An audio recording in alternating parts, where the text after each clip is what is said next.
네, 오늘 주신 하나님 말씀은 에베소서 4장 15절에서 16절까지 말씀이고요. 우리 방송실은 불을 좀 켜주시면 감사하겠습니다. 신약성경 에베소서 4장 15절에서 16절까지의 말씀입니다.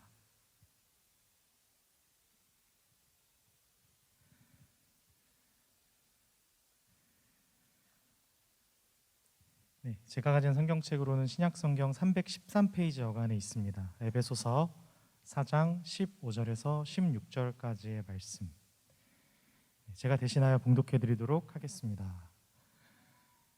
오직 사랑 안에서 참된 것을 하여 범사에 그에게까지 자랄지라. 그는 머리니 곧 그리스도라. 그에게서 온 몸이 각 마디를 통하여 도움을 받음으로 연결되고 결합되어 각 지체의 분량대로 역사하여 그 몸을 자라게 하며 사랑 안에서 스스로 세우느니라. 아멘. 오늘 말씀은 이런 명령으로 시작을 합니다. 잘할지라. 네. 저는 개인적으로 오늘 청년 세대들의 기독교 신앙 나이가 얼마쯤 되었나 할 때 제 개인적인 생각으로는 이제 막 사춘기를 지나보내는 지점에 와 있다고 생각을 좀 합니다. 많은 경우에 이제 막 이 복음의 메시지들을 들으면서 막 새롭게 꿈틀꿈틀하는 모습들을 보게도 되고요. 이 하나님 아버지의 뜻을 분간하며 인식하려는 그런 반응들을 또 보게 됩니다. 여러분, 이 세상 어느 부모도 자녀를 단지 이렇게 낳기 위해서 낳는 경우는 없듯이 어떠한 자녀로 키울 것인가를 생각하고 기도하고 또 가르치고 양육하는 것이 그 자녀의 출생과 그 이후에 가장 중요한 목적이자 내용일 것인데요. 그래서 여러분, 인간이란 무슨 생물학적 의미로의 생명을 가진 그런 존재인 것만이 아니라 정신적 차원에서의 사람이어야 합니다.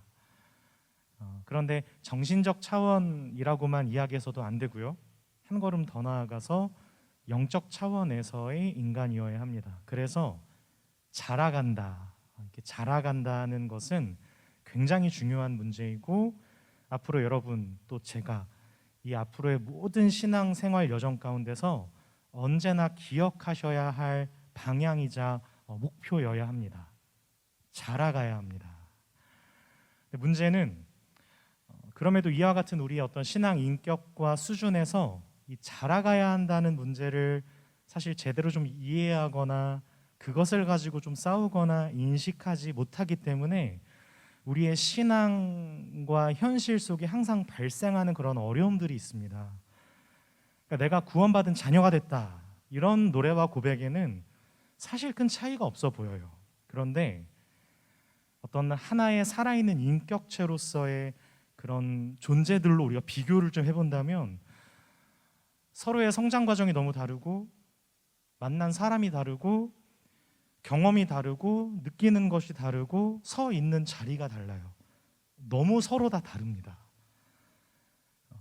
그런데 결국 각자의 그 모든 것들을 이렇게 한데 모아서 이야기한다면 우리가 사실 어떤 수준과 목표로서는 좀 공통된 것을 함께 붙들 수 있어야 하거든요.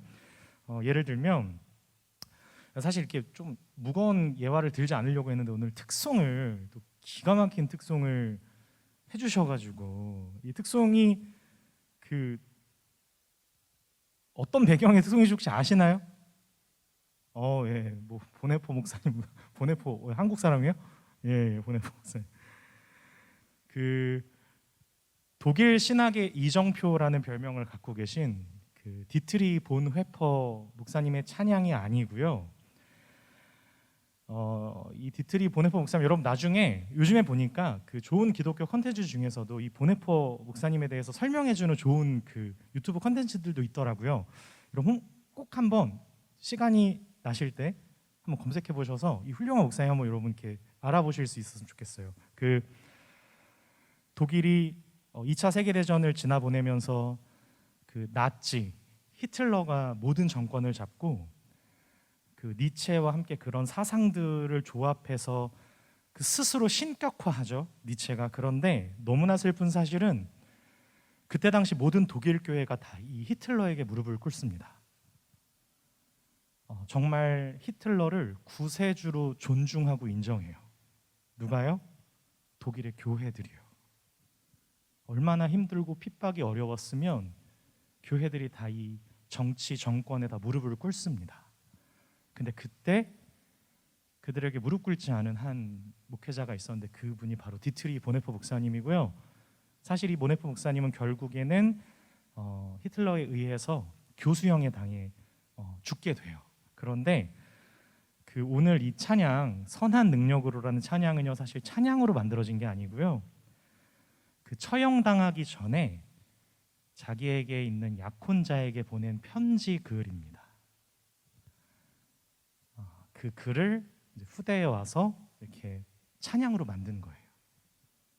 죽게 되었는데 처형당하기 전에 마지막으로 아직 결혼도 해보지 못한 그 약혼자에게 보낸 편지가 이 선한 능력으로라는 편지 글입니다.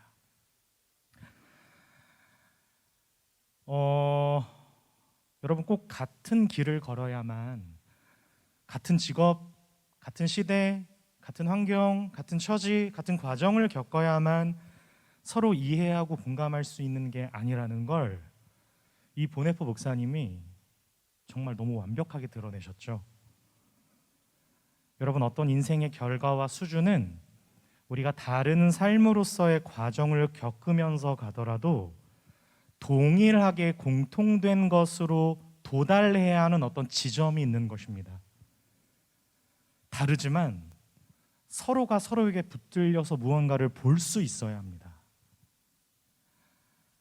여러분, 교회는 그런 곳이어야 하고요, 또한 우리 모든 삶의 자리는 그런 것을 배우는 자리이기도 합니다. 왜냐하면 우리 삶의 모든 터전이 우리를 자라나게 하는 곳이기 때문입니다. 어떻게 그럴 수 있어요? 뭘 자라요? 다 나를 방해하고 힘들게 하고 못 살게 하고 그런데 뭘 자라요? 어떻게 그렇게 생각할 수 있어요? 그래서 여러분, 어렵지만 우리 다 사춘기를 좀 보내고 있어서 말 뒤도 안 듣고 있지만 그래도 가장 우선되어야 되는 가치를 우리 하나님 아버지의 말씀으로 여겨야 합니다. 우리를 자라게 하시는, 이 모든 과정들을 책임지시고 인도하시는, 양육하시는 우리 아버지 하나님의 의도와 계획 속에 붙잡혀 있다는 것을 우리가 더 세밀히 보고 듣고 알 수만 있다면, 더 정말 알아갈 수만 있다면, 우리가 보통 우리의 현실의 보통 속에서 겪는 이 불만스럽게 가지는 어떤 것들, 내가 왜 여기서 이런 고생을 하고 있는 거지? 왜 이러한 깨어짐을 겪으며 여기까지 왔어야 했을까? 왜 저런 사람이 교회에 있지? 교회인데 왜 교회에서 이런 일들을 보고 들어야 하지?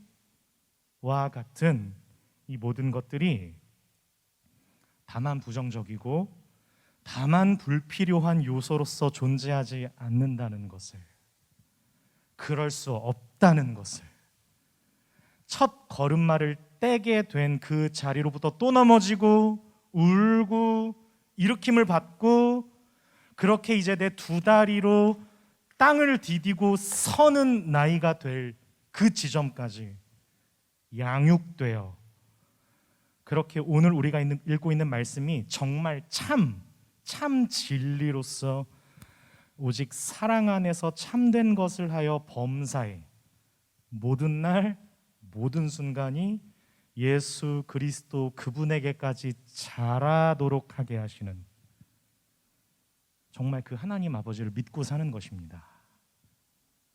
이 말을 이해하고 있어요? 저 얘기 참 어렵게 하죠? 누가 그러더라고요. 쉬운 말을 진짜 어렵게 한다고. 네, 제가 이해합니다.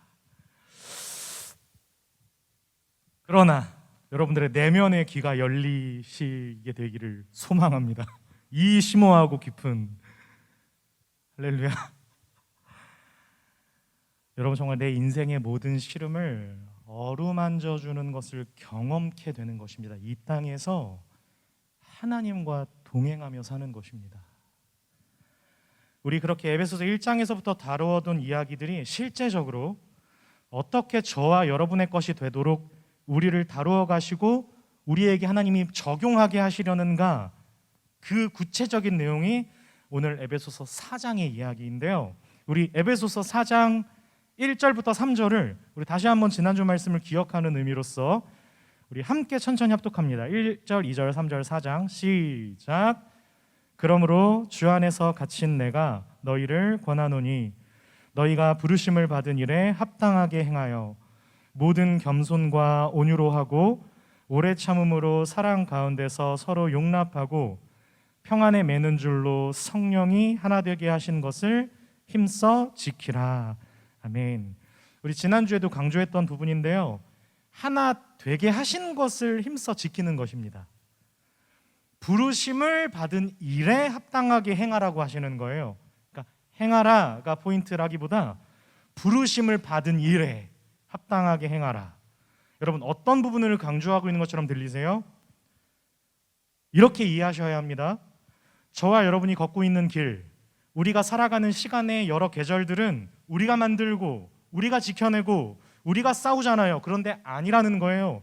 우리가 만들고 우리가 지켜내고 우리가 아둥바둥 싸우는 것 이전에 하나님께서 계획하시고 의도하신 부르심의 목적을 따라 거기에 끌려서 거기에 붙잡혀 들어와 있는 것이라는 얘기를 먼저 하시는 거예요. 그게 부르심이라는 표현입니다. 여러분, 우리는 참 많은 경우에 뜻밖의 오해를 받게 되기도 하고요, 방해를 받기도 하고요, 낙심을 하게 되는 일들이 정말 많이 생깁니다. 그런데 그 모든 자리로부터 우리를 지금도 이렇게 살아가게 하시는 하나님이 우리에게 진정 항복하기를 원하시고 더 깊은 차원으로 우리에게 말씀하시려는 말을 다시 보세요. 오늘 우리 4장 말씀인데,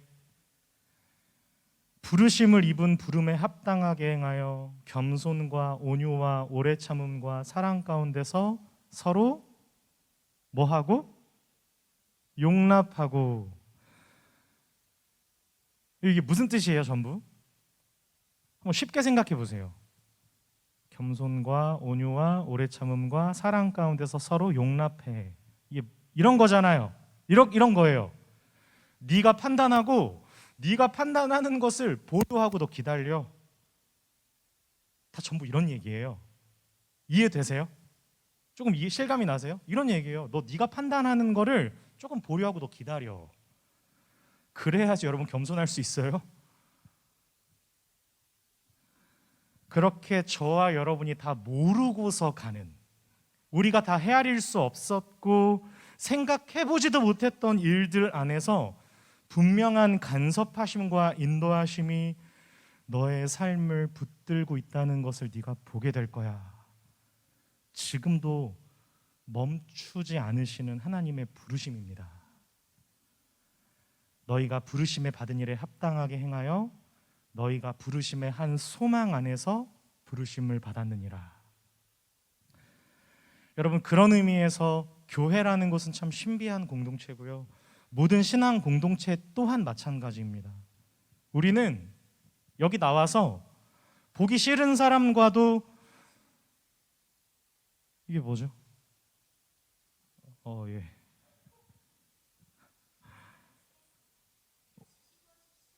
네. 어떻게 된 거죠? 예. 제 얘기를 제일 잘 집중하네요. 감사합니다. 잘 수습해 주시고요. 이런 일이 있으면 안 됩니다. 네. 여러분, 신앙 공동체 또한 다 마찬가지예요. 우리는 여기 나와서 이렇게 예측할 수 없었던, 이해할 수 없는 일들, 그리고 정말 마음 맞춰보기 어려웠던 사람과 여러분 할 수 없이 웃고 지내고 있어요. 사실 다 이렇게 하면서 사양팀 되게 행복해 보이죠. 근데 차마 욕은 할 수 없어서 웃고 있는 관계는 없지만 뭐 다른 곳에서 만났으면 상종이나 했겠습니까? 예? 제가 뭐 여기니까 상종이나 했겠어요, 어디서? 예? 차마 욕을 할 수는 없어서 웃으면서 해요. 여러분, 이게 얼마나 어려운 일인지 아세요? 욕을 할 수 없어서 웃으면서 한다는 게 얼마나 어려운 일인지 아시죠? 여러분, 마음이 고쳐지는 건 여러분 지금 2000년이 지났어도 사람은 안 변하잖아요. 우리 똑같이 살아가요. 그런데 여러분 이렇게 생각하셔야 돼요. 절대 이걸 무시하시면 안 돼요. 할 수 없이 해야 하는 것은 지금도 할 수 있어요. 여러분 마음이 고쳐지는 건 굉장히 어려운 일입니다. 그러나 할 수 없이 해야 하는 것은 지금도 할 수 있습니다.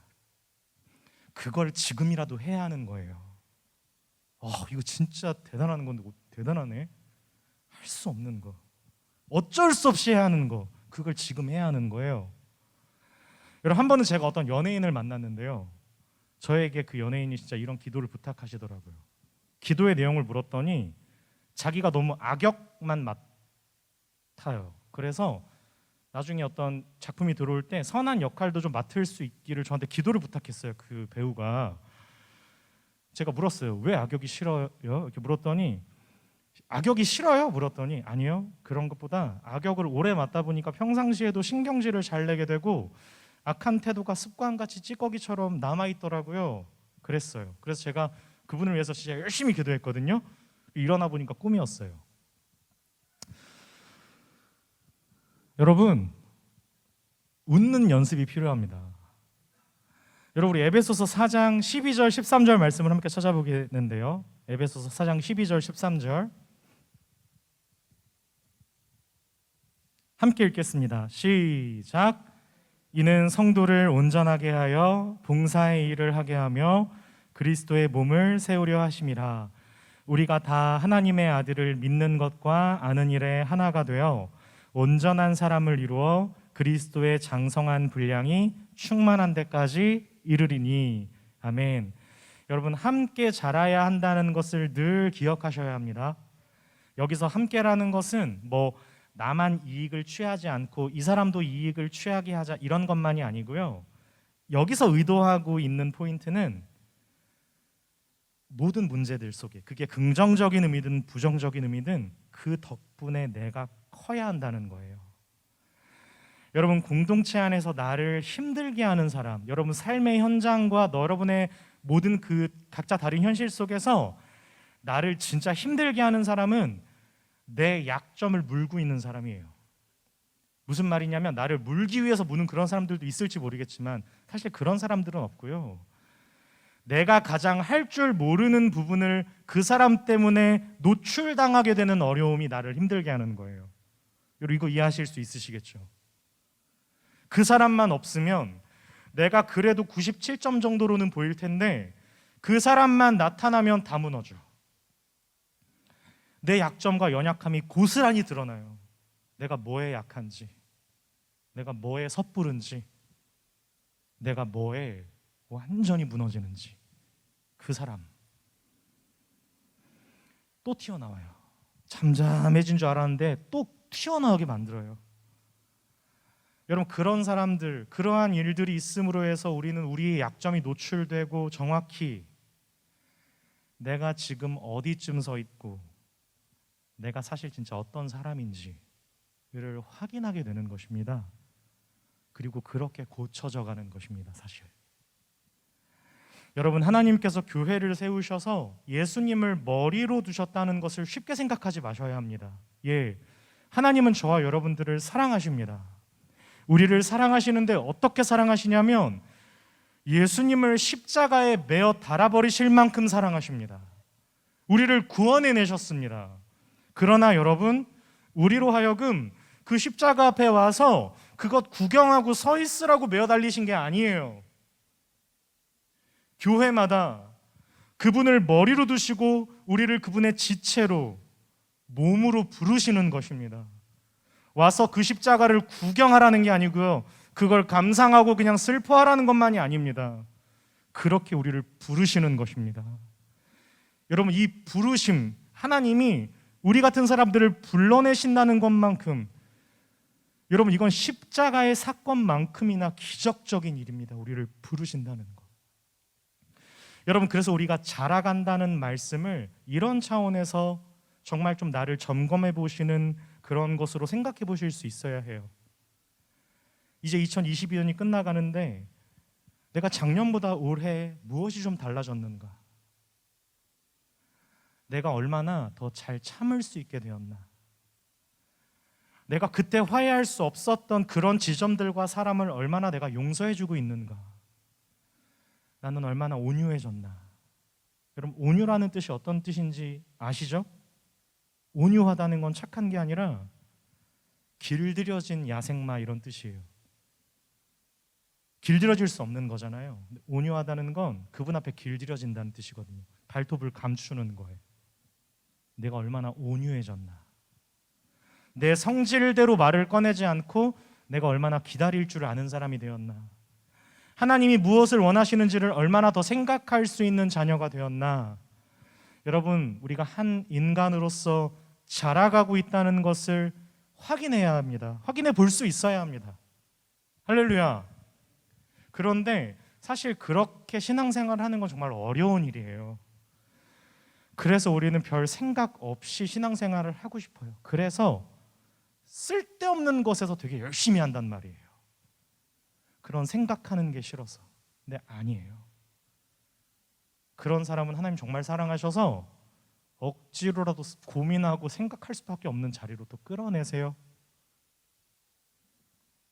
여러분, 이건 우리를 방해하는 손길이 아니라 우리를 포기하지 않으시고 자라가게 하시는 아버지의 손길입니다. 여러분, 그래서 기준이 있어야 합니다. 구체적으로 무엇으로부터 우리가 자라게 되는 걸까요? 첫 번째, 예수 그리스도를 기준으로 자라남입니다. 너무 중요하지만 그래도 반복해야 돼요. 예수 그리스도께서 표준이십니다. 그래서 늘 말씀을 생각하는 거예요. 그가 머리이시고 우리가 몸이기 때문에요. 여러분, 머리가 먼저 깨달아요? 몸이 먼저 깨달아요? 머리가 먼저 깨달아요. 그래서 깨달을 때는 쉽겠다 생각하지만 막상 그걸 내 손과 발로 이어지기까지 여러분 얼마나 걸리시던가요? 적어도 머리로 깨닫는 것보다 10배 이상의 연습과 반복이 필요해요. 여러분, 프로 선수들이 프로임에도 왜 기본적인 것과 응용 훈련 연습들 단순 반복합니까? 왜 손흥민이 1000번씩 왼발 오른발 슛을 찼대요? 이론과 실제는 전혀 다르니까요. 여기에 감각을 넣어버리는 거예요. 두 번째, 예수 그리스도의 명령과 말씀 앞에 순종하는 것으로의 자라남이어야 합니다. 여러분, 그래서 개념이 아니에요. 그냥 깨우치고 이해하는 싸움으로 끝나는 그런 게 아니에요. 더 넓고 큰, 말하자면 예수님께서 해라 하시면 예 해야 하는 싸움입니다. 개념이 아니에요. 그분이 해, 너 주래매, 너 주님이래매, 주래매, 주 해, 예, 이거예요. 여러분, 정말 어렵죠. 여러분, 이 말이 무슨 말인가를 우리의 전평생에 걸쳐서 깨달아야 합니다. 여러분, 사람은 쉽게 변하지 않아요. 그러나 유일한 방법, 사람이 유일하게 변할 수 있다면 그것은 사실 내가 죽는 것입니다. 그의 고집이 꺾이고 그의 아집이 꺾여서 하나님의 말씀대로, 그 말씀이 원하시는 대로 내가 나를 내어드리는 것입니다. 아니, 내어드려지는 것이죠, 정확히 말하면. 여러분, 엄밀히 따지면 못된 사람이 착해지는 게 저는 아니라고 생각해요. 물론 제 생각에 동의하지 않으실 수 있지만 사실 못된 사람이 착해지는 게 아니라 그냥 스스로를 내어주는 것 같아요. 왜냐하면 제가 저를 보면 알거든요. 제가 진짜 그나마 지금 2022년에 제가 이제 36살 먹고 아주 코딱지만큼 진짜 인간이 좀 됐거든요, 제가. 그런데요, 정말 제가 지금 점잔 떠는 게 아니라 저는 사실 안 변했어요. 저 진짜 안 변했어요. 저 변한 거 아무것도 없거든요. 근데 제가 코딱지만큼 인간이 됐어요. 이게 뭘 뜻하는지 아시겠어요? 제가 변한 게 아니고요, 그냥 제가 거기서 죽는 거예요. 그냥 제가 거기서 들여지는 거지 제가 착해지지 않았어요. 여러분, 어떤 의미로 그래서 신앙이 깊어진다는 것은 우리로서는 선한 것을 할 수 없다는 것을 인정하는 것이어야 합니다. 여러분, 그래서 그 성품과 신앙이 덜 여문 사람들은 자꾸 자기를 드러내요. 자기 자랑을 막 하고 싶어 하거든요. 근데 그걸 또 너무 재수없게 들으시면 안 돼요. 자라가고 있기 때문에 그걸 그대로 봐주실 수 있어야 돼요. 근데 분명한 사실 한 가지, 정말 벼는 익을수록 고개를 숙입니다. 그래서 째만이 아니라 나에게도 여전히 예수 그리스도의 은혜가 필요하다는 것을 고백하는, 그것을 더 깨우치며 그분과 함께 죽어야 하는 자로서 나를 발견하는, 그렇게 그분 안에서 내가 발견되는 그런 존재가 되는 것입니다. 그렇게 날마다 하나님의 부르심 앞에 나를 복종시키며 가는, 여러분 사실 우리가 선택하는 건 별게 없어요. 오늘 점심 뭐 먹을까 정도예요. 조금 더 비약을 하자면 어제는 짜장면을 먹었으니까 오늘은 밥을 먹자, 이 정도예요. 저희의 선택은 무슨 대단한 선택이 없어요. 무슨 말이냐면 저와 여러분이 언제 어디서 어떤 부모 밑에서 태어나느냐, 이런 굉장히 결정적인, 인생의 진짜 결정적인 그런 것들은 우리 선택 범주를 넘어서 있는 거예요, 다.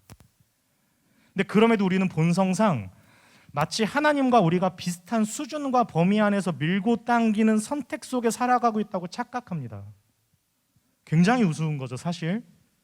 마치 인생의 산전수전 다 겪은 어른 앞에서 이제 조금 생의 맛을 보고 있는 말단 사원이 이렇게 구장 옆에서 깝치는 거죠. 뭐 젊은이들이 막 대단한 막 혼자 경험하는 것처럼, 아유 이제 저 꼰대들은 몰라, 내가 더 잘 알아. 사실 굉장히 우스운 거예요. 그때 지그시 보시는, 사실 그것과도 차원이 다른 수준. 근데 여러분 아십니까? 하나님은 그걸 기꺼이 받아주십니다. 우리 사랑하는 나사렛 예배자 여러분, 하나님께서 이루어 가시며 하나님이 하신다, 이것은 교단과 교회를 막론하고 우리 모두가 가장 중요하게 주장해야 하는 핵심입니다. 할렐루야. 하나님께서 이루어 가시며 하나님이 하십니다. 무슨 말일까요? 우리 그 말씀을 우리 구약 성경을 통해서 한 번 더 보길 원하는데요, 우리 창세기 13장 말씀을 함께 찾아주시면 감사하겠습니다.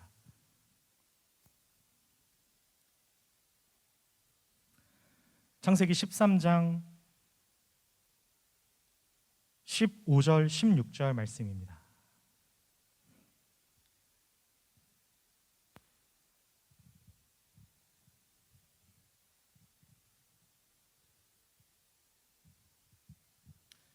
우리 같이 한번 한 목소리를 읽도록 하겠습니다. 창세기 13장 15, 16절 시작.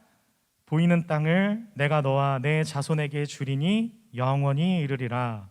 내가 내 자손이 땅에 티끌 같게 하리니 사람이 땅의 티끌을 능히 셀 수 있을진데 내 자손도 세리라.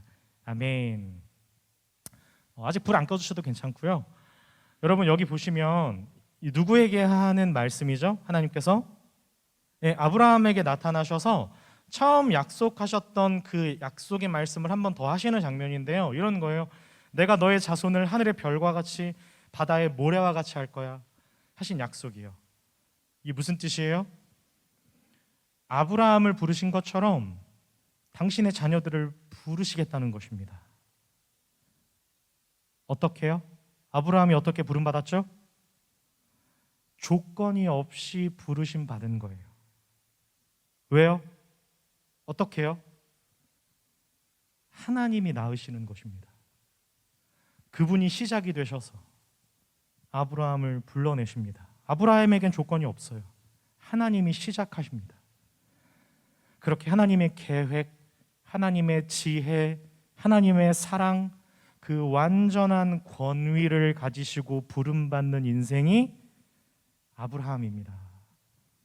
이 말씀을 잠깐 이렇게 책갈피를 꽂아 놓으시고 우리 신약 성경 갈라디아서 3장 13절 16절을 PPT로 준비했는데요, 여러분 혹시 찾으셔도 괜찮지만 우리 앞에 화면을 함께 보도록 하겠습니다. 갈라디아서 3장 13절부터 16절까지의 말씀, 화면 넘겨주실 수 있나요? 없어요? 아하, 네. 갈라디아서 3장 13절 16절을 찾아주시면 감사하겠습니다.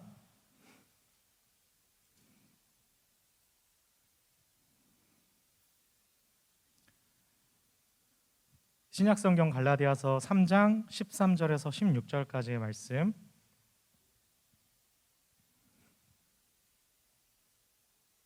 우리 천천히 함께 읽어보도록 하겠습니다. 시작.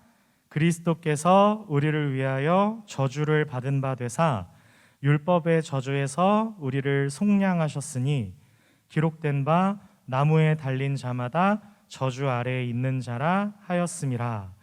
이는 그리스도 예수 안에서 아브라함의 복이 이방인에게 미치게 하고 또 우리로 하여금 믿음으로 말미암아 성령의 약속을 받게 하려 함이라. 형제들아, 내가 사람의 예대로 말하노니 사람의 언약이라도 정한 후에는 아무도 패하거나 더하거나 하지 못하느니라. 이 약속들은 아브라함과 그 자손에게 말씀하신 것인데 여럿을 가리켜 그 자손들이라 하지 아니하시고 오직 한 사람을 가리켜 내 자손이라 하셨으니 곧 그리스도라. 아멘. 할렐루야. 우리 먼저 보았던 창세기 3장 15절에서 16절, 거기에서 본 너와 내 자손이 하늘의 별과 같이 많아져야 한다면 이거 단수예요, 복수예요? 빨리 쉽게 생각해 보세요. 단수예요, 복수예요? 복수잖아요. 복수로 기억돼야 되는데 여기 갈라디아서는 뭐래요? 한 사람을 가리켜 예수 그리스도라고 하고 있어요. 그러면 여러분, 이거 어려운 표현이지만 어렵게 생각하시지 마시고요. 아브라함과 그의 후손들, 우리 모두가 가지게 된 약속은 두 가지 의미가 있는 거예요.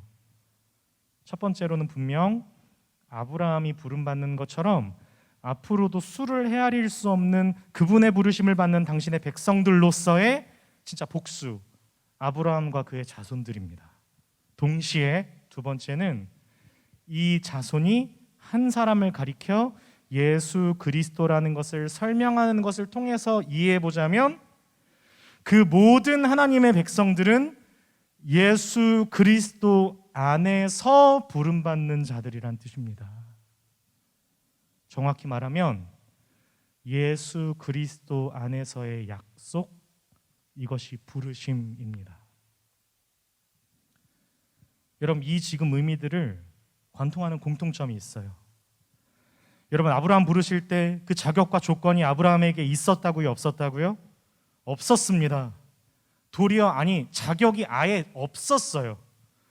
하나님의 긍휼과 자비, 하나님의 사랑의 부르심이 그 시작이었습니다.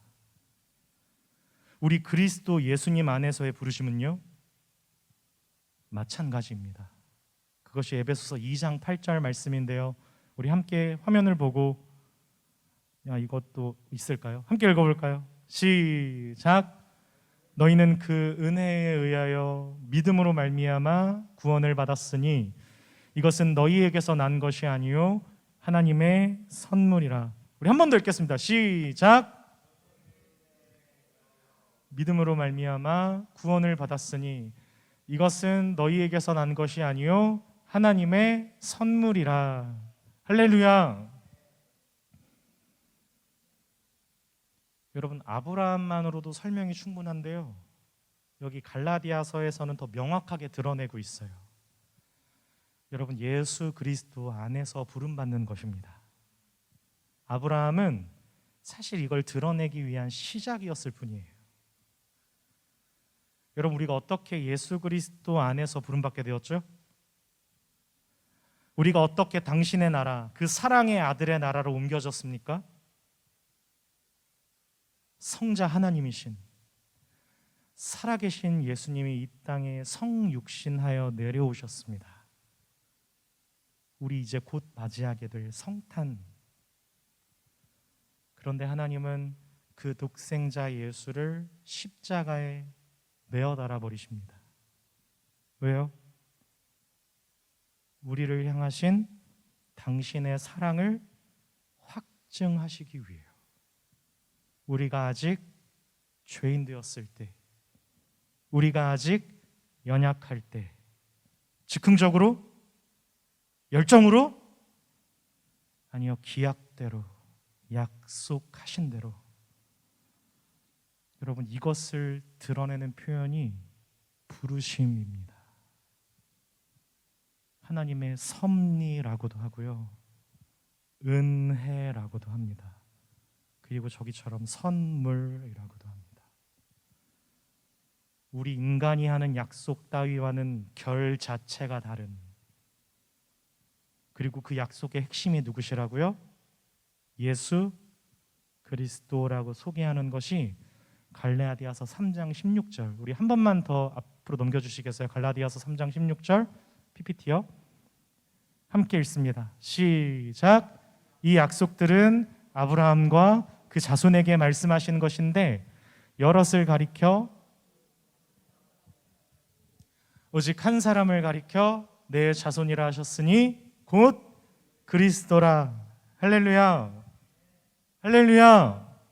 여러분 찬양할 때는 더 막 목 쉬시면서 소리 지르시던데요, 찬양 인도자. 할렐루야. 여러분 설교의 결론입니다.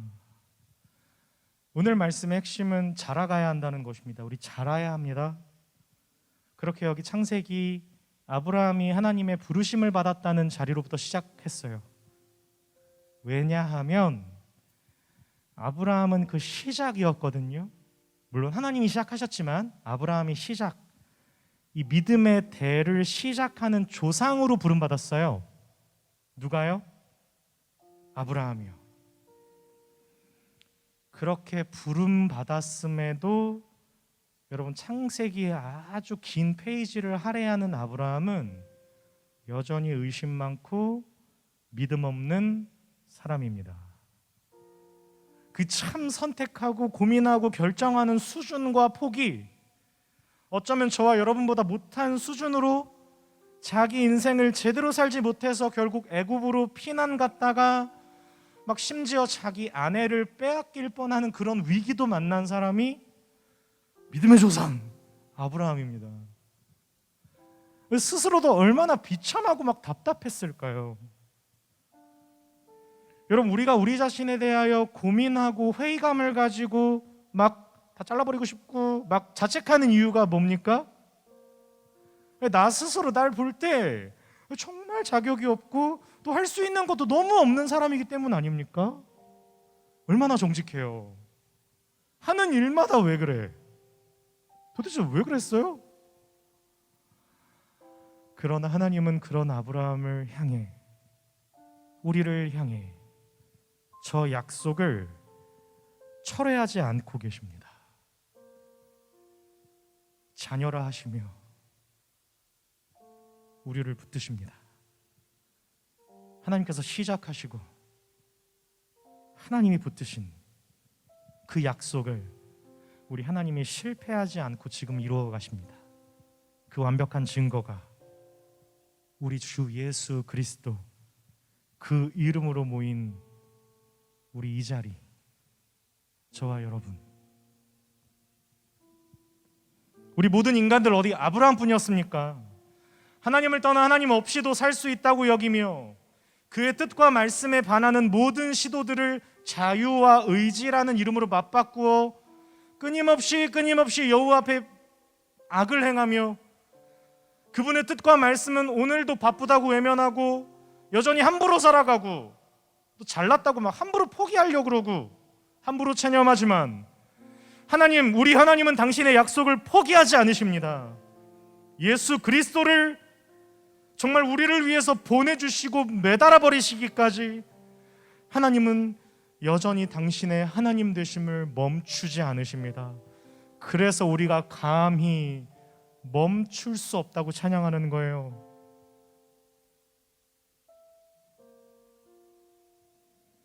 여러분, 하나님의 주권과 하나님의 약속이 강조되면 인간의 의지가 약화된다는 건 너무 큰 오해입니다. 그럴 수 없어요. 하나님 여전히 인류를 조작하지 않으십니다. 하나님이 조종하지 않으세요. 우리 인간들은 좀만 권력을 가지면 사람들 조종하려고 하는데 우리 하나님 조종하지 않으세요. 여러분 마음대로 살잖아요. 지금 조작하지 않으세요. 하나님은 그렇게 당신의 주권을 폭력적으로 강제적으로 우리 하나님, 아니 하나님이신데도 그렇게 안 쓰세요. 얼마나 놀라운 일입니까? 얼마나 놀라운 사랑이며 얼마나 영화로운 겸손입니까? 이 인간들은 자기가 조금 뭘 잘한다고 생각하면 그 잘남을 마주하면 지가 뭐라도 되는, 너 뭐 돼? 하나님 노릇하고 재판관 하려고 그러고 대법관 하려고 하고 중개자가 되어서 판단하고 책임지려고 하고 수습하려고 하고. 제가 얼마나 그렇게 살았는데요. 그러나 우리 하나님은 당신의 이름을 걸고 우리를 부르십니다. 여러분, 그래서 우리 예수님만이 누구에게나 기쁨의 소식, 어느 곳에서나 참된 평화의 소식이 될 수 있는 이유입니다. 왜냐하면 그것은 하나님이 시작하신 당신의 약속이기 때문입니다. 우리 마지막, 우리 신구약을 넘나들어야 돼요. 우리 구약성경 이사야 55장 6절 8절 말씀을 함께 읽습니다. 시작. 너희는 여호와를 만날 만한 때에 찾으라. 가까이 계실 때 그를 부르라. 악인은 그의 길을, 불의한 자는 그의 생각을 버리고 여호와께로 돌아오라. 그리하면 그가 긍휼히 여기시리라. 우리 하나님께로 돌아오라. 그가 너그럽게 용서하시리라. 이는 내 생각이 너희의 생각과 다르며 내 길은 너희의 길과 다름이니라. 여호와의 말씀이니라. 아멘. 약속대로 이미 이루어진 완전한 약속의 증거, 예수님께서 오셨습니다. 제가 잠시 기도하겠습니다. 우리 찬양팀 나와주시고요. 고맙고 사랑이 많으신 하나님 감사합니다. 오늘도 이 시간 이 자리로 우리를 불러주시고 거룩한 하나님 당신의 백성 삼아주신 그 부르심 앞에 우리가 서 있게 되었습니다. 아니, 우리가 서 있습니다. 하나님, 하나님의 말씀 안에서 자라가는 이 모든 삶의 과정들을 다만 소리지르지 않고 불평하지 않고 불만하지 않으며 작은 음성에도 귀 기울이시는 하나님 앞에 겸손히 서기를 원합니다. 담대히 서기를 원합니다. 우리의 슬픔을 기쁨으로 바꾸실 수 있는 유일한 주인, 우리의 헛된 기쁨을 당신의 진정한 슬픔으로 승화시키실 수 있는 유일한 주인 하나님, 당신을 신뢰하오니 우리를 사용하여 주시고 마음껏 다루어 주시고 주님 말씀하여 주시옵소서. 주의 종이 듣겠습니다. 예수님의 이름으로 간절히 기도드리옵나이다. 아멘.